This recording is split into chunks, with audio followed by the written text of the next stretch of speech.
Hi guys, welcome back to my channel. आज हम बात करेंगे स्नेक प्लांट्स के बारे में। जैसा कि मैंने अपनी पहली वीडियो में easy to care indoor plants के बारे में आपसे बात की थी, तो उसमें पहले नंबर पर मैंने रखा था स्नेक प्लांट्स को। स्नेक प्लांट्स को मैंने इसलिए पहले नंबर पर रखा था क्योंकि इजी टू केयर होते हैं।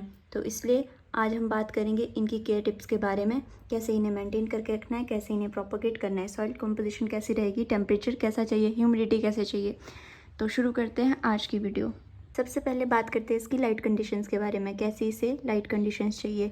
तो ये लो लाइट से डायरेक्ट सनलाइट तक सभी प्रकार की सनलाइट जो है टॉलरेट कर सकता है। Snake plant drought resistant plants होते हैं, मतलब कि ये ड्रॉट को भी झेल सकते हैं। अगर आप इसे इसकी सॉइल जो ऐसे सूखी रखेंगे तो भी ये थ्राइव करते रहेंगे। ओवर वाटरिंग आपने नहीं करनी है। वाटरिंग आपने तभी करनी है जब ऊपर वाली टॉप सॉइल लेयर आपको ड्राई लगे। अगर आपको देखने में ड्राई लग रहा है तो तभी पानी दीजिए। अगर आप ओवर वाटरिंग करते हैं तो इनकी जो रूट्स रहती हैं वो गल जाएंगी, क्योंकि ये सकुलेंट वैरायटी का प्लांट है। मेरे पास कुछ स्नेक प्लांट्स पड़े हुए हैं, तो मैं आपको इन्हें पॉट में लगा के बताती हूँ। इससे प्रोपगेशन का मेथड भी आपको पता चल जाएगा, और दूसरा कि इसमें अभी रूट्स नहीं आई है। देखिए, ये बिल्कुल ऐसे कटिंग्स हैं, तो ये किस तरह से प्रोपेगेट हम कर सकते हैं ये भी आपको पता चल जाएगा। और दूसरा, इसकी पॉटिंग मिक्सचर भी आपको पता चल जाएगा, और परफेक्टली प्लांट करने का तरीका भी पता चल जाएगा। किसी भी प्लांट को पॉट करने के लिए सबसे पहला जो रूल रहता है वो ये है कि उसमें ड्रेनेज, पॉट में ड्रेनेज होल जो है प्रेजेंट रहना चाहिए, ठीक है। तो ये अच्छी ड्रेनेज के लिए अच्छा रहता है, वरना जो है पानी यहाँ पे खड़ा रहेगा और आपका प्लांट रॉट होके मर जाएगा। सॉइल मिक्सचर के लिए जो पहला बेसिक रूल है वो ये है कि वे वेल ड्रेनिंग होने चाहिए। बट स्नेक प्लांट के केस में क्या है कि ये जो है आप इसमें कोकोपीट ज़्यादा ऐड कीजिए। अब कोकोपीट क्या है, ये नारियल का बुरादा होता है, जिसे कॉम्पैक्ट बना के वो लोग एक ब्रिक जैसी बना देते हैं, और हमें ऐसे लेके पानी में डुबो के एक्सपैंड करना होता है, और उसके बाद इसे धो के साफ़ करके फिर हम इसे यूज़ कर सकते हैं। और फिर देखिए, मैंने इसे ड्राई कर लिया है। आप भी इस तरह से, ऑनलाइन मैंने ऑर्डर किया था, या फिर आपके पास नर्सरी में भी ये मिल जाएगा आराम से। आपने सैंड ऐड करनी है इसमें। स्नेक प्लांट के लिए सैंड ऐड करनी है और कोकोपीट ऐड करना है। स्नेक प्लांट के लिए ना यार, मैं पहले बताना रह गया था, ये जो पॉट साइज़ है आपने वो छोटा ही लेना है।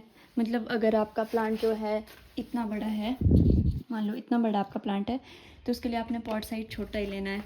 फॉर एग्ज़ाम्पल, मैं आपको एग्ज़ाम्पल से बताती हूँ।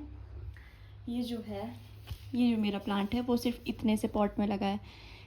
लाइक ये इस पॉट से भी छोटा पॉट है, और ये प्लांट देखो कितना बड़ा है। और ये भी मैंने कटिंग से ही उगाया था, ऐसा नहीं है कि मतलब, और इसमें इतनी नई नई ग्रोथ्स भी आ रही हैं, तो अच्छा रहता है। स्नेक प्लांट जो है पूरा पॉट भरने की कोशिश करता है। फिर जब ये एक बार भर दे पॉट, तो उसके बाद आप जो है इसको वो कर सकते हो, दूसरे पॉट में शिफ्ट कर सकते हो। जब ये एक बार इस तरह से यहाँ पे फिल कर देगा, तो मैं इसे दूसरे पॉट में, थोड़े से बड़े पॉट में शिफ्ट कर दूँगी। और दूसरी बात, फिर ये रूट्स जो है ना जल्दी से वो कर लेता है, फिल कर लेता है, मतलब रूट से भी, और पूरे पॉट से न्यूट्रिशन लेता रहता है। वैसे तो ये बाहर आने लग गया है, मुझे इसे रिपोर्ट करना ही चाहिए। अब यहाँ पे भी इसकी रूट्स दिखाई देने लग गई है।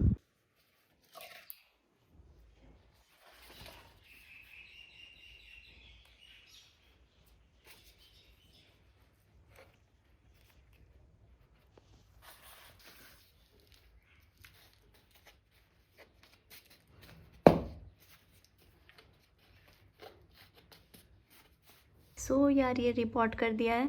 अब मैंने आपको इसके सॉइल कंपोजिशन, रिपोर्टिंग और कटिंग से भी आप प्रोपगेट कर सकते हो, और लाइट कंडीशंस के बारे में भी बता दिया, और वाटरिंग भी आपने ओवर वाटरिंग नहीं करनी है, ये भी आपको मैंने बता दिया है।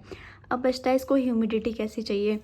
ह्यूमिडिटी जो है ये मॉडरेट सी प्रेफर करता है। अगर ज़्यादा ह्यूमिडिटी हो जाए तो भी कोई दिक्कत नहीं है। इस प्लांट को बहुत ही ईजी टू केयर प्लांट है ये, और कम ह्यूमिडिटी रहे तो भी इसे कोई दिक्कत नहीं है।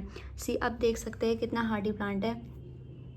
जो ह्यूमिडिटी लेवल्स होते हैं वो जो लीफ़ी जो प्लांट होते हैं, जिनकी लीफ जो है बहुत पतली रहती है, उन पे ज़्यादा वर्क करते हैं। ह्यूमिडिटी लेवल्स हाई उनको पसंद होते हैं। इससे तो कोई परेशानी नहीं है, आप कुछ भी इसे दे दो।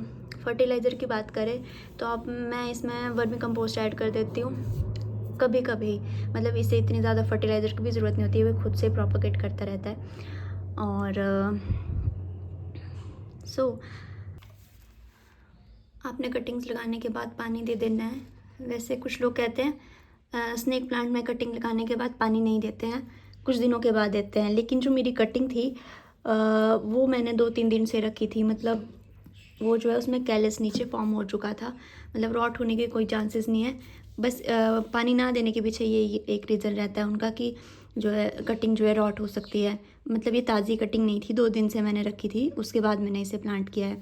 आप भी जब कोई भी स्नेक प्लांट की कटिंग लाएं तो पहले उसे थोड़े दिन के लिए, मतलब 1-2 दिन के लिए जो है वो सूखा सा कैलस सा फॉर्म होने दीजिए, उसके बाद इसे। अगर हम रिपोर्टिंग की बात करें, जैसे कि मैंने आपको पहले बताया कि रिपोर्टिंग हम तभी करते हैं जब ये पूरा गमला भर देता है या फिर इसकी जो ड्रेनेज होल जहाँ पे हैं वो पूरे कवर हो चुके हैं रूट से, अब पानी भी बाहर नहीं आ रहा है, तभी हम इसकी रिपोर्टिंग करते हैं।